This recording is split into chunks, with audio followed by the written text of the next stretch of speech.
Picture a paradise of endless turquoise waters, white sand beaches, and colorful coral reefs. Now imagine that same paradise, slowly disappearing beneath rising oceans. This is the reality facing the Maldives, the world's lowest lying country, where the highest natural point is barely 2 meters above sea level. The Maldives is not just fighting to protect its land. It is fighting for its very existence. Today, we dive into the story of a nation struggling against time, tides, and climate change. And discover how resilience, innovation, and hope are keeping the dream of survival alive. A fragile paradise. The Maldives is made up of 26 atolls, natural ring-shaped coral islands, scattered across the Indian Ocean. Altogether, there are about 1,200 tiny islands, but only around 200 are inhabited.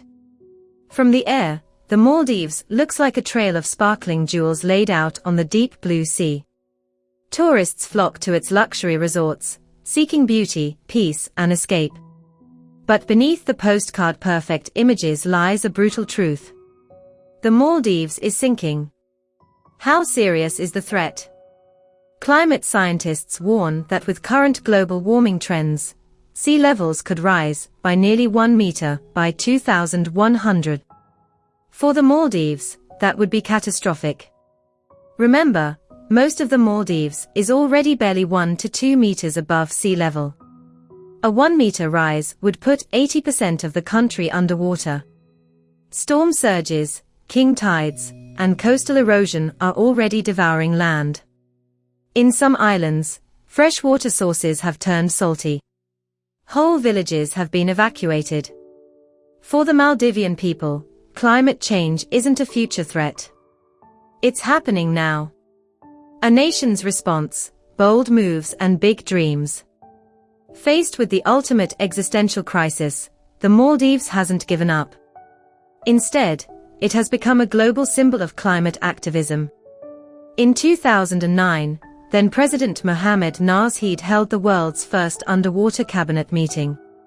Wearing scuba gear, he and his ministers signed a declaration urging world leaders to act on climate change. It was a powerful image. Leaders literally submerged to show the future they feared. But activism wasn't enough. The Maldives began investing in adaptation and resilience strategies. Building seawalls to protect vulnerable islands. Creating artificial islands raised above sea level. Exploring floating architecture and coral restoration projects. One of the boldest projects. Hulhumail, a man-made island near the capital, Male, designed to be higher, stronger, and safer. It's a glimpse of a possible future. If the old islands cannot be saved, new ones will have to be built.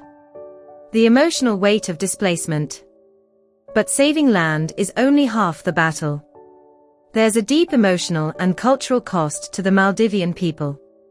Imagine being told your ancestral home, the island where your parents, grandparents, and great-grandparents lived, could vanish forever. Imagine facing the reality that your children may grow up without a homeland. Migration would not just be physical relocation, it would be the loss of language, traditions, identity. The Maldivians are fighting not just for territory, but for the right to exist as a people, in the place they call home. International climate justice. The Maldives situation raises profound ethical questions. The country has contributed almost nothing to global carbon emissions.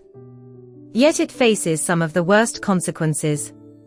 It's a stark reminder that those who pollute the least often suffer the most. For years, the Maldives has been a loud voice at United Nations climate conferences, demanding that wealthier nations step up. Not just with promises, but with real action and funding to help vulnerable nations adapt. In many ways, the Maldives is fighting two battles. One against the rising seas, and one against global indifference. Innovation on the front lines. Despite overwhelming odds, the Maldivians are also innovators. New initiatives include Solar energy projects to reduce reliance on diesel. Ecotourism models that protect reefs and mangroves. Artificial reefs to slow coastal erosion and support marine life. Some architects and engineers are even designing floating cities, urban spaces built to rise and fall with the tides. The first pilot project, Maldives Floating City, is already underway. 5,000 homes floating on a flexible grid, connected by canals. It sounds like science fiction. But for the Maldives, it's becoming science fact. Lessons from the Maldives. The Maldives teaches us something vital. The climate crisis is not abstract. It's deeply personal. It's about families, traditions, dreams, and survival. The Maldives shows that small nations can have powerful voices. That innovation often blooms in the harshest conditions. And that hope can float even when land sinks. But it also reminds us that time is running out. Without urgent global action, no seawall or floating city can stop the rising tides forever. Ending tease the next episode. As the sun sets over the atolls, casting golden light over endless water, the Maldivians continue their battle with courage, creativity, and grace. But not every nation fights rising seas. Some fight bitter cold, endless darkness, and isolation. In our next episode, we'll journey to Svalbard, the northernmost settlement on Earth, where polar bears roam, and a global seed vault guards the future of humanity.